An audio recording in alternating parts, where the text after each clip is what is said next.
Bonjour. Je vous propose de vous faire vous-même un cadeau qui vous prendra 5 minutes. Oui, 5 minutes, littéralement. Pas 5 minutes de coiffeur qui deviennent 20, pas 5 minutes pour s'habiller qui s'allonge tellement que le changement de saison est déjà là et qu'il faut de nouveau se changer. Pas des minutes d'Alice au pays des merveilles qui se seraient déformées jusqu'à devenir des heures. Non, juste 5 minutes.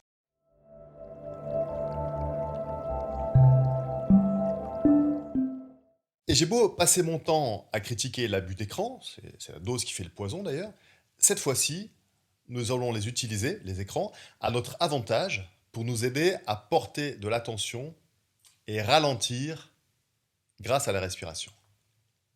À la fin de cette vidéo, il y aura un lien vers une autre vidéo pour faire une respiration guidée en musique. Il suffira de suivre la musique et une petite boule qui monte et qui descend.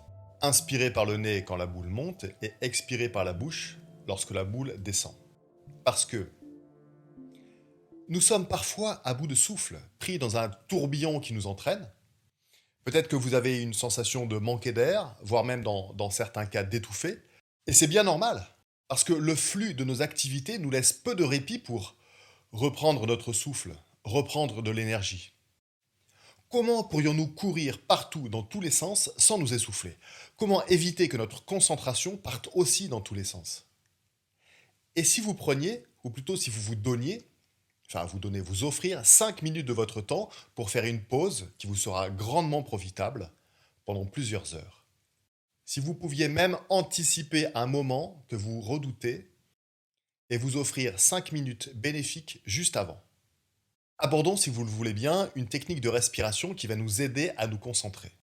Pour cela, pas besoin de pouf à fleurs, de bol chantant tibétain, de tapis ou de tenue de yoga, de bâtonnet dansant, surtout pas de bâtonnet dansant pendant une respiration profonde, pas besoin de bougies parfumées, de photos du Dalai Lama, d'une statue de Bouddha ou l'inverse, pas besoin de folklore. Pour faire la plupart des techniques de respiration, vous avez besoin d'atmosphère, à peu près 80% d'azote et 20% d'oxygène, de votre nez, de votre bouche et de vos poumons. Checklist, nez, bouche, poumons, c'est bon, on peut y aller. Une des techniques que je préfère est la cohérence cardiaque. La cohérence cardiaque est une méthode qui consiste à respirer pendant 5 minutes à raison de 5 cycles inspiration-expiration par minute. Pour simplifier, on inspire par le nez pendant 6 secondes et on expire par la bouche pendant 6 secondes, le tout pendant 5 minutes. Cela crée une régulation au niveau du cœur qui est accélérée lors de l'inspiration et ralentie pendant l'expiration. C'est cet effet de régulation qui est appelé cohérence cardiaque. Notre taux de cortisol, une des hormones du stress, baisse, on se sent apaisé, le cœur accélère moins de manière inopinée, on n'a plus ces pointes qui ressemblent à la sensation qu'on avait quand on retombait très vite en balançoire. Vous savez, c'est cette boule entre le cœur et le ventre. Avec la cohérence cardiaque, ces ressentis sont considérablement atténués. Et cet effet dure environ 4 heures. Personnellement, ça m'a changé la vie. Ça dure le temps d'une cigarette, 5 minutes, vous n'en avez pas besoin 20 fois par jour, c'est gratuit, et ça fait un bien fou. Et pour ça, pas besoin de s'asseoir, il faut juste éviter de le faire quand on monte des escaliers, quand on court ou quand on nage.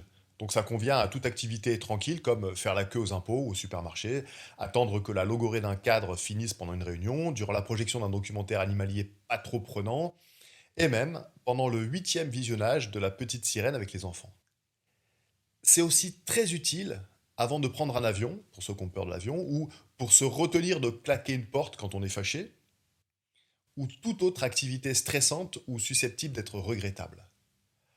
Pas besoin d'arrêter son quotidien pour le faire. Surfez sur un moment calme quand il arrive. Transformez un moment d'attente ou d'impatience, ou les deux d'ailleurs, en un moment pour vous. Profitez-en pour fixer votre attention sur votre souffle pendant les 5 minutes de l'exercice. C'est ce qu'on fait souvent quand on médite, mais là, l'avantage, c'est que vous pouvez le faire pendant que vous faites la queue dans un supermarché, et ça, c'est plutôt bien. Vous pouvez utiliser cette technique en amont, c'est-à-dire avant un événement qui va pas forcément vous faire plaisir, qui va peut-être être un peu stressant, qui va bousculer vos émotions. Offrez-vous ce cadeau de 5 minutes. Je le fais à chaque fois que je dois prendre la parole en public. Et pour tout vous dire, je ne me vois pas monter sur scène sans avoir fait cet exercice tellement il a pu m'apporter dans le passé et tellement il m'apporte encore maintenant. Je vous mets le lien vers la vidéo avec un cycle 6 secondes d'inspiration, 6 secondes d'expiration pendant 5 minutes dans la description. Et pour commencer plus léger, car peut-être 6 secondes sont un peu trop au début, je vous mets aussi le lien pour une version avec un cycle 5 secondes d'inspiration, 5 secondes d'expiration. Bonne dégustation d'air et merci de m'avoir écouté.